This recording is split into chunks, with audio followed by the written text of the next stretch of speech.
하나님 말씀 봅니다.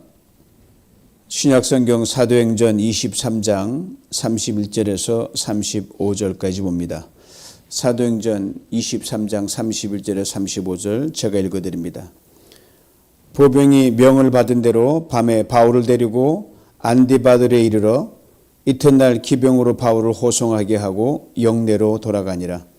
그들이 가이사랴에 들어가서 편지를 총독에게 드리고 바울을 그 앞에 세우니 총독이 읽고 바울더러 어느 영지 사람이냐 물어 길리기아 사람인 줄 알고 이르되 너를 고발하는 사람들이 오거든 내 말을 들으리라 하고 헤롯 궁에 그를 지키라 명하니라.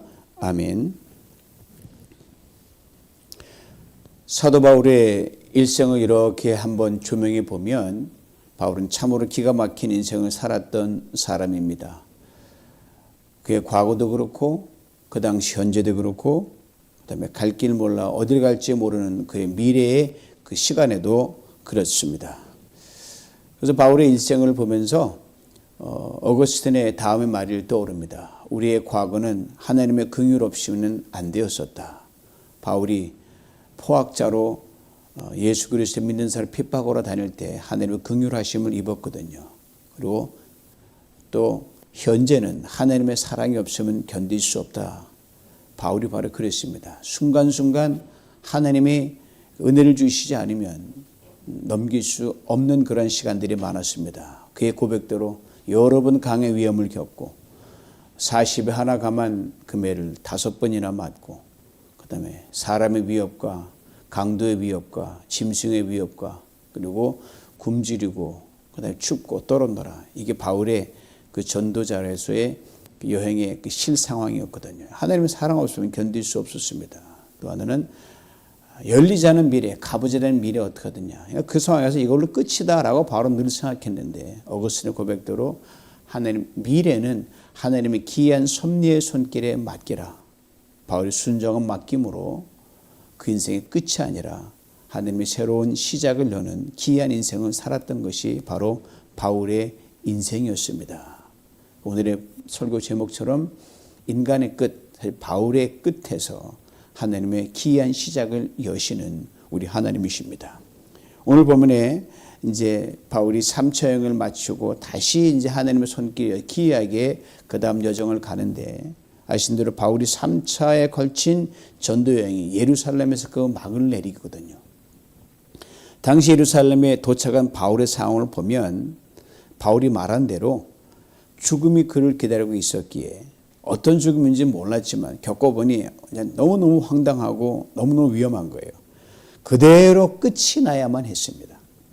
그런데 하나님께서 바울에게 새로운 길을 여셨어요. 즉 그가 늘 꿈꿨던 비전대로 로마에로의 전도 여정이 열리게 된 겁니다. 바울의 적대자는 거의 다 밖으로가 아니라 안에서 나왔습니다. 밖에서라 그러면 어차피 원수의 적이니까 싸울만 한데 이건 나를 더 위해주고 생각해줘야 할 사람에서 이게 그 대적자가 생기니까 바울이 그게 힘들었어요. 그게 바로 같은 동족인 유대인이 그랬습니다. 예루살렘에서 바울을 공경에 빠뜨린 사람들도 유대인이었습니다. 그래서 바울이 부득불 이방인의 전도자로 두루두루 다닐 수밖에 없었고 자기의 고향 다소로 내려갈 수밖에 없었습니다. 근데 예루살렘에 오래오래 살고 있던 유대인들 아니라 이번에 3차 여행 마치고 목적지가 예루살렘 왔을 때 이제는 예루살렘으로부터 멀리 떨어진 소아시아에 살던 유대인들이 원정으로 와가지고 바울을 완전히 옥죄었습니다. 그들의 선동과 모함은 상상을 초월했습니다. 그러니 바울을 죽이지 않으면 우리가 밥도 안 먹고 물도 안 마시고 이 살인 결사대가 40명이나 형성될 정도로 떨고 40명 중에 얼마나 많이 보조 세력들이 많이 있겠습니까? 그래서 부득불 바울은 타에 의해서 로마 군용으로 몸을 피신당하게 될 수밖에 없었습니다. 그대로 두면 언제 살해당할지 모르는 위협이 실시간으로 그에게 다가왔기 때문입니다. 바로 이 상황에서 하나님께서 바울을 기이하게 역사하시고 바울을 도우셨습니다. 이제 오늘 보면 31절 35절을 살펴보면 바울이 살인 결사대의 위협으로부터 극적으로 건짐을 받게 된 내용입니다. 그리고 그 다음 행보를 하나님이 인도하셨어요. 바울을 죽이려는 음모가 발각이 나는데 바울의 누나의 아들인 조카에 의해서 음모가 발각이 나서 로마 군영에 있는 바울에게 급히 가서 여차여차해서 당신을 죽이려는 사람들 이렇게 많이 모였다. 큰일 났다. 바울이 백부장을 불러서 내 이 조카를 천부장에게 보내 사태 전말을 보고하게 하라. 그렇게 사람을 보냅니다. 바울이 로마 시민권자라는 것을 천부장이 늦지막히 알았거든요. 그래서 급히 가이사랴로 바울을 호송합니다. 가이사랴가 어떤 곳입니까? 3차 전도여행을 마치고 예루살렘 목적지로 두고 가는데 가기 전 마지막 여정이 바로 가이사랴였어요. 그 가이사랴에서 어떤 일이 있었습니까? 이제 바울이 그 예루살렘이 어떤 곳이라는 거는 그곳에 살던 선지자가 와서 일일이 보고했기 때문에 뭐 당연히 빌립도 말리고 그 선지자도 말리고 바울과 함께 했던 선교팀들이 극구 올라가지 말라고 만류를 했습니다. 그러나 바울의 결의를 꺾지 못했습니다. 그때 바울은 예루살렘 죽을 곳도 각오했노라고 선언합니다. 그러니까 죽음을 각오하고 예루살렘을 떠나는 그 바울, 그 신실한 전도자를 위해서 그 떠나보는 그들의 마음이 얼마나 아팠겠습니까? 마지막이다 그런 심정으로 병을 했거든요. 근데 바울이 다시 가이사랴로 돌아오게 된 겁니다. 뭐 감옥에 있으니까 얼굴을 봤는지 아마 모르겠지만 반가웠겠죠. 그것도 천부장이 보낸 로마 군대의 특별한 호의를 받으면서 바울이 온 거예요. 죽은 줄만 알았던 바울이 온 거예요. 그때 바울을 호위했던 병력의 규모가 어느 정도인가 하면요. 보병이 200명이고요. 기병 70명이고 창병, 창을 드는 창병이 200명, 도합 숫자로 총 470명이 되었습니다. 이게 어느 정도의 규모인지를 감이 안 잡히네. 당시 예루살렘에 거주하던 로마의 치안과 질서를 잡기 위해, 예루살렘의 치안과 질서를 잡기 위해 포진했던 로마군 병력이 그 당시에 600명 정도 됐으니 거의 다 차출한 거예요. 대단한 규모죠. 어떻게 바울 한 사람, 그것도 죄수 몸인 바울 한 사람을 호위하는데 이렇게 많은 병력을 동원했을까? 세 가지를 짐작해 봅니다. 먼저는 바울을 그때 죽이려고 했던 결사대가 엄청난 규모의 세력을 가지고 있다는 것을 상상해 줍니다. 그러니까 웬만한 군대로는 이게 당할 수가 없는 거예요. 다음은 비록 죄수의 몸이지만 천부장은 바울에게 죄가 없다는 걸 알고 있었습니다. 게다가 로마 시민권자입니다. 만약 바울에게 호송 중에 무슨 일이라도 변고라도 생기면 뒷감당이 안 될 정도이기 때문에 철저하게 바울을 둘러쌌습니다. 무엇보다 세 번째는요. 3차 전쟁을 마치고 돌아오면서 뜨겁게 눈물을 흘리며 이렇게 서로 헤어졌던 그 성도들이 그냥 있었겠습니까? 에베소 교회 성도님들과 장로님들, 그다음에 두로 그 지방의 성도님들, 그리고 마지막 관문이었던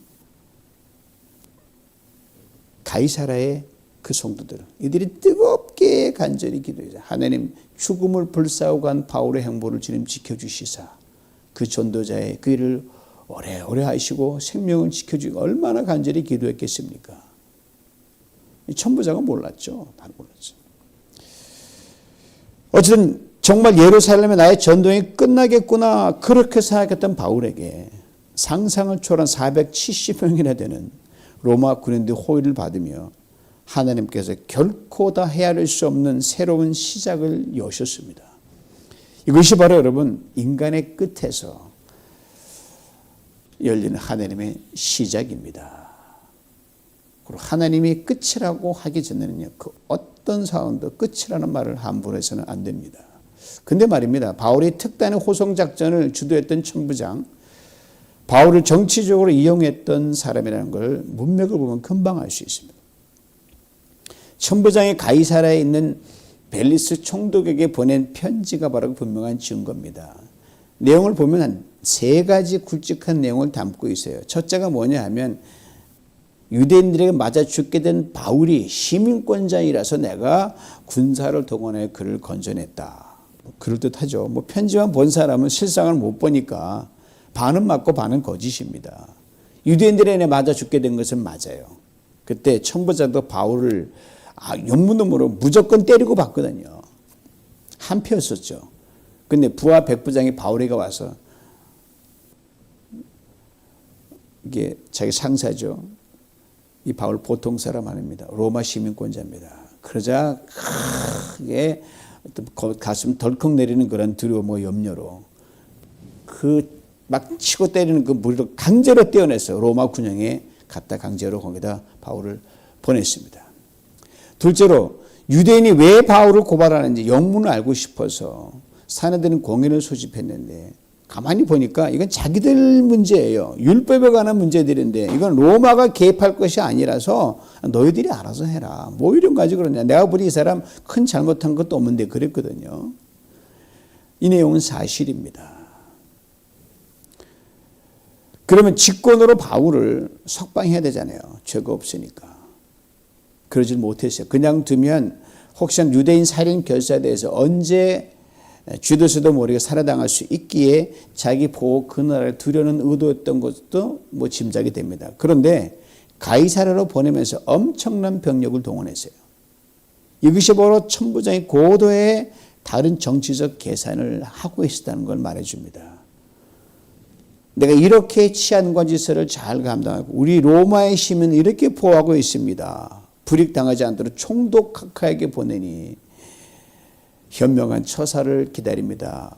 라고 하면서 자기가 이렇게 치안을 잘 감당하느라고 자기 공을 인정받고 싶고 했고 그로 인해 어떤 리워드를 받으니 모르지만 그랬었어요. 셋째로 바울을 누가 해치려고 하는가를 내게 누가 알려줘서 총독께로 보냅니다. 고발하는 사람들도 총독 앞에 서서 바울에 대하여 말하라고 했다는 그렇게 했으면 적은 건데 이것도 반은 맞고 반은 거짓입니다. 바울의 조카가 살해 모의를 알려준 건 사실이에요. 그런데 너희들도 그러면 그렇게 고발하고 싶으면 총독에 가서 너희의 진상을 고하라 라고 편지 쓰기 전에 이미 말한 것처럼 했는데 거꾸로예요. 전혀 그런 의도는 없었지만 상황을 보니까 바울을 뒤쫓아서 그들을 고소로 하러 벨릭스에게 나중에 보냅니다. 완전히 거짓을 적어놓을 수는 없기에 자신의 출세를 위한 이 사실을 자신 유리하게 왜곡시켰던 편지가 바로 당시 바울을 가이사랴로 호송시켜 보내면서 딸려 보냈던 그 편지였습니다. 제가 이 편지 내용을 살펴본 건 이 내용이 사실이냐 거짓이냐를 따지기 위함이 아닙니다. 요지는 뭐냐면요. 하나님의 관심사는 천부장이 아니라 바로 바울이라는 사실을 말씀드리고자 합니다. 하나님은 자기를 사랑하는 백성, 온 우주를 흔들어서라도 살리시고 지키시고 선하게 인도하십니다. 이걸 놓쳐서는 안 됩니다. 천부장 바울에게 나름대로 선의를 가지고 되어 있지만 속은 치밀한 계산이 깔려 있었어요. 누가 개입해서 틀지 않으면 그 계산에 어떤 이득을 챙기고 나면 그냥 헌신짝처럼 버릴 수 있는 사람들이 그 사람들이었거든요. 그럼에도 하나님은 그 치밀한 계산까지도 당신의 선을 이루는 밑거름이 되게 만드셨습니다. 그를 사용하여 바울을 가이사랴로 옮겨 로마의 여정을 시작하게 하셨습니다. 사랑하는 성도 여러분, 우리가 살면서 사람의 속을 다 알 수가 없잖아요. 이 사람이 어떤 생각을 가지고 나를 대하는지 좀 알고 싶은데 답답하단 말입니다. 그러니까 자꾸 고민하게 되는데 그럴 필요 없다는 것이 오늘 본문을 통해 우리에게 깨우쳐 주십니다. 그가 어떠한 계산을 하든 나를 해치려 하든 나의 손해를 끼치려 하든 너무 여러분 거기에 마음을 줄 필요가 없어요. 그런다고 해결될 게 아니거든요. 그런 사람 만나요. 어떤 때 나중에 알면 속에 부부를 끓을 때가 있어요. 심지어 그런 사람은 있습니까? 칼만 안 들었지 어떻게든 해방을 놓으려고 하고 아주 교묘하게 내 길을 막고 해방하는 그런 사람들도 만나게 됩니다. 정도의 차이만 있지. 그럼에도 불구하고 우리가 그들에게 아무 일 없듯이 선으로 반응하고 또 그렇게 하나님 계산기 두드리는 사람과 모함하는 사람의 모든 걸 다 몸 앞에서 당신의 손을 이룬 밑거름으로 사용하신다는 사실입니다. 여러분 오늘 이후부터 어떤 세상에 누구를 만나든 직장에서 그다음에 가까운 어떤 동네 만나든 너무 그 사람들을 인하여 몸살이하지 않기를 바랍니다. 맡기고 그조차도 하나님이 여러분의 손을 인도할 줄 믿기 때문입니다. 고로 주님을 온전히 신뢰하고 누구를 만나든 선대하는 우리 모두가 될 수 있기를 원합니다. 35절 또 하나 살펴볼 것이 있는데 오늘 마지막이거든요. 로마 군대 호위를 받으며 가이사랴에 도착한 바울, 이제 총독 벨릭스 앞에 서게 됩니다. 총독이 몇 가지를 확인합니다. 너 어디 출신이냐? 그 당시에 총독 관할, 황제가 관할하는 영역을 맡는 총독이 있었고요. 로마 원로원이 관할하는 데 맡는 그 총독이 있었기 때문에, 그러니까 누군지 모르니까 이걸 확인해야지, 아, 이게 내가 케어할 사람 파악이 되거든요. 확인한 후에 헤롯궁 어느 초소에 보내서 거기서 바울을 지키도록 했습니다. 자, 이제 바울이 왕궁에 거하게 된 거예요. 일반적인 상황에서는 바울이 헤롯궁에 올 이유도 없고 올 수도 없습니다. 어디라고 와요? 자, 이렇게 헤롯궁에 올 수 있던 것은 몇 가지 이유 때문이에요. 아시아에서 온 유대인들의 모함 때문에 모함이 거기서 일조를 했고요. 살인 결사대가 거의 일조를 했고요. 백부장도 그랬고 천부장 모든 바울이 전혀 상치 못한 대로 공유만 튀니까 이런저런 일련의 일들의 연장선에서 지금 헤롯궁에 와 있는 거예요. 앉아보니 굉장히 나름대로 바울이 아마 기이하다 생각했을 거예요. 이런 데서 바울의 인생은 철저히 끌려가는 인생이었습니다. 수동태 인생이었어요. 여러분, 내가 알아서 하는 것처럼 보이지만 곰곰이 보면 내 힘으로 하는 건 하나도 없습니다. 끌려가서 상황이 만들어져서 누구의 수로에 의해서 보이지 않는 손에 의해서 끌려가는 게 우리의 인생입니다. 바울만 그런 게 아니에요. 그리고 끌려가는 인생의 결정적인 계기가 된 게 뭐냐면요, 바로 2차 전도여행 때 있었어요. 바울이 아시아에서 복음을 막 전하려고 애쓰고 힘쓰는데 손이 막으시는 거예요. 이 바울의 발걸음을 강제로 유럽으로 가는 마케도니아를 틀어버립니다. 그때부터 바울은 우리 찬양가의 가사처럼 전에도 그랬지만 더욱더 그랬습니다. 주님 말씀하시면 내가 나아가겠습니다. 주님 말씀하시면 내가 멈춰 서겠습니다. 오지랖 나를 이끄소서. 이런 온전한 순종과 믿음으로 그대로 달려갔습니다. 이렇게 끌려가면서 핍박과 고난에 심하면 이제 여기서 멈추고 끝나나 보다라고 생각한 것이 셀 수 없이 많았던 게 바울이었어요. 그런데 그때마다 하나님께 바울을 그 인생 끝에서 막다른 골목에서 기하게 돌려치시고 다시 시작을 여셨습니다. 그리고 이제 가이사랴에 있는 헤롯궁에 들어와 있는 거예요. 자, 거기서 하나님은 바울의 로마로의 여정을 또 구체적으로 이제 예루살렘에서 가이사랴까지 100km 이상을 왔으니까 조금 점점 진보된 거 아니에요? 더 구체적으로 여러 가지 섭리를 품고 계셨어요. 저는 이 대목에서 이렇게 상상해 봅니다. 바울이 헤롯궁에 들어가던 첫날 밤 무슨 생각을 했을까? 아마 이런 생각을 하지 않았을까요? 하나님 얼마 전까지만 해도 무리들에게 실컷 두들겨 맞기도 하고 살인 결사대에 의해 살해당할 뻔한 했는데 이게 또 왜 은혜입니까? 이런 완벽한 신분 보호까지 해 주시다니요. 470명의 군대에 쓰여 이제 누구도 넘나보니 왕궁까지 와. 이제 나이 많이 들어 끝난 인생인 줄 아는 저를 이렇게 기이하게 다시 시작하게 하시려는 당신의 기이한 섭리에 그저 놀랍고 감사할 뿐입니다. 이끄시는 대로 순종하며 가겠습니다. 그런데 바울이 헤롯궁에서 얼마를 머무냐 하면요, 2년을 머물게 됩니다. 아시는 대로 바울이 일 중심의 사람이었어요. 그러기에 바울 기이하게 이끄시는 하나님의 경륜의 손길을 느끼면서 맞아, 내가 더 늙기 전에 빨리 죄를 해야지. 그 마음 안 들었겠어요? 마음이 빨리 달려갑니다. 벌써 마음은 저기 막 가 있는 거예요. 로마로 스페인으로 가 있는 거예요. 그래서 얼마 안 돼요. 하나님이 왕궁에서 나오게 해주겠다라고 그 인간적인 생각으로 했어요. 당연히 그렇지 않겠어요? 근데 그의 기도하는 반대로요. 슬로우 템포를 하나님이 택하셨습니다. 헤롯궁에서 2년 머물러라. 사도행전 23장 11절 말씀을 다시 한번 불러옵니다. 들어보시죠. 그날 밤에 주께서 바울 곁에 서서 이르시되 담대하라. 내가 예루살렘에서 나의 일을 증언한 것 같이 로마에서도 증언하여 하리라. 폭도대에 맞으면서 피하는 그 상황에서 예루살렘에서 떠나 로마에서 갈 걸 하나님이 친히 말씀하셨어요. 로마에서 나의 증인이 되리라. 이 분명히 말씀하신 하나님께서 바울의 발걸 왜 빨리 재촉하지 않으셨을까? 그것도 2년씩이나 늦췄거든요. 다른 사람들은 바로 총독 벨리스부터 그렇게 했거든요. 여러분 같이 있어야 될 사람이 있으면 좋은데 이 벨릭스라는 사람 그를 알고 지내면 아주 가까이 하고 싶지 않은 사람 영순이에요. 벨리스 총독은 성경뿐 아니라 성경 방문헌에서도 잘 알려진 인물입니다. 그 인물됨을 잠시 살펴보면요. 11대 로마 총독이었습니다. 노예였습니다. 황제의 모친 안토니아에 의해서 자유의 몸이 됐습니다.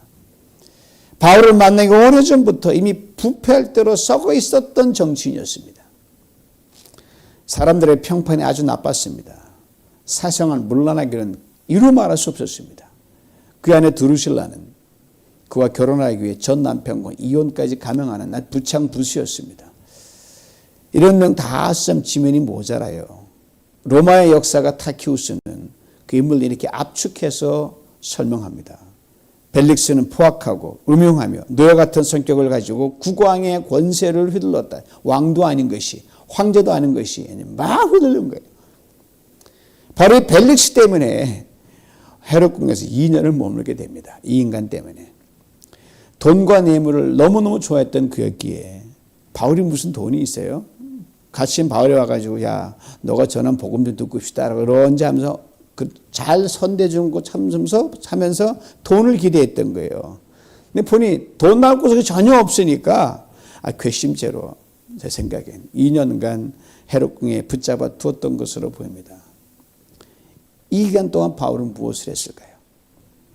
성경은 아무런 언급이 없습니다. 그때도 이 생각했겠죠. 여기서 이제 끝나나 보다. 뭐 감옥에 죽는 것보다 편하겠지만 그렇게 생각할 수도 있을 거예요. 그러기에 2년은 바울에게는 완전 멈춤의 시간이었습니다. 그런데 곰곰이 생각해 보면요.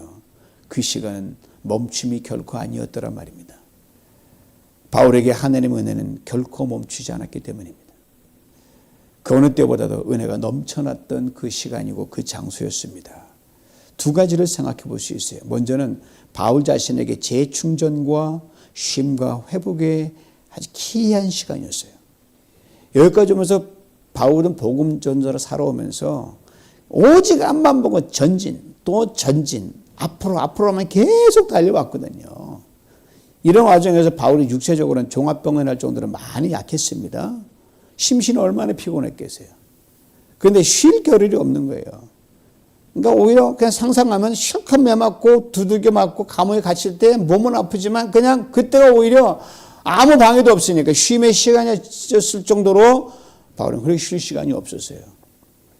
하나님이 이런 바울에게 주님만 온전히 바라보면서 영육간의 재충전과 쉼의 시간이 되도록 만들어 주셨음에 틀림없습니다.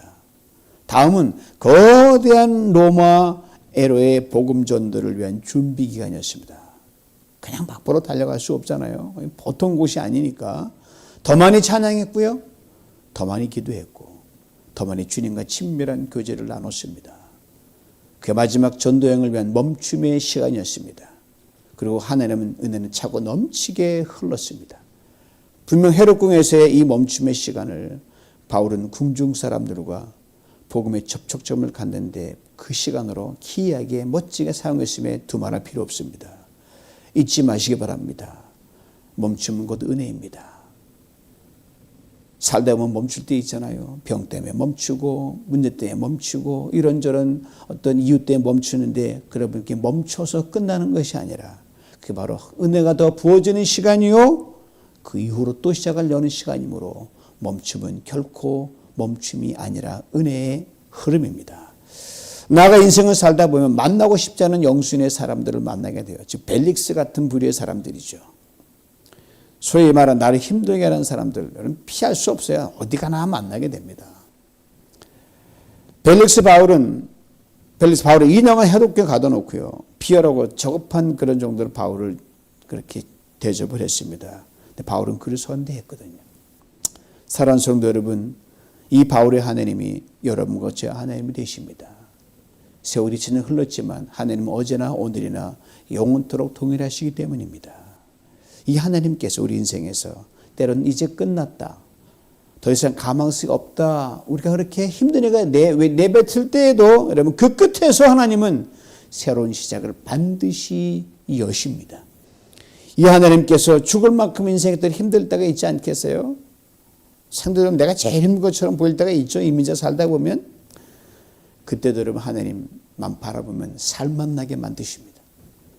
이 하나님께서 상대하기 싫은 영순의 사람들을 우리가 선으로 대할 때 이들을 우리가 받아들일 축복의 디딤돌이 되게 하십니다. 하나님이 끝이라고 할 때까지는 끝인 인생은 아무도 없고 그런 시간과 상황은 아무도 없습니다.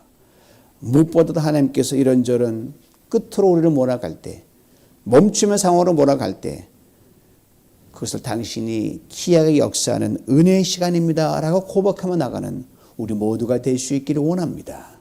그리 될 때 하나님 주시는 그 놀라운 귀한 은혜를 이제부터 풍성히 받아 누리는 우리 모두가 될 수 있기를 주님의 이름으로 축원합니다. 기도합니다.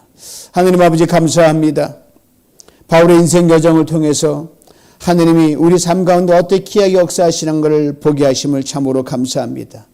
우리 인생 이제 끝이다라고 할 때가 얼마나 많습니까? 주님, 그러나 하나님 그 끝에서 귀하게 인생을 여는 것을 바울을 통해 배우고 이 오늘부터 우리의 삶에서 아무리 어떠한 끝나는 상황같이 벌어진다 할지라도 주님 온전히 신뢰하는 우리 모두가 되게 하여 주시옵소서. 하나님 이런저런 삶에서 우리의 삶 모두가 멈춰서 정지된 것처럼 보이는 그런 절망과 답답함이 있을 때 할지라도 헤롯궁에서 2년을 머물게 하시면서 은혜가 쏟아지게 부었던 그 바울을 생각하며 우리에게도 그런 하나님 좀 믿고 멈춤 속에서 찬양하며 기도하며 아버지 하나님 말씀 앞에 더욱더 붙들려 나가는 우리 모두가 되게 하여 주셔서 더 나은 하나님의 사람을 쓰임받는 우리 모두가 되게 하여 주시옵소서. 예수님의 이름으로 기도하옵나이다. 아멘.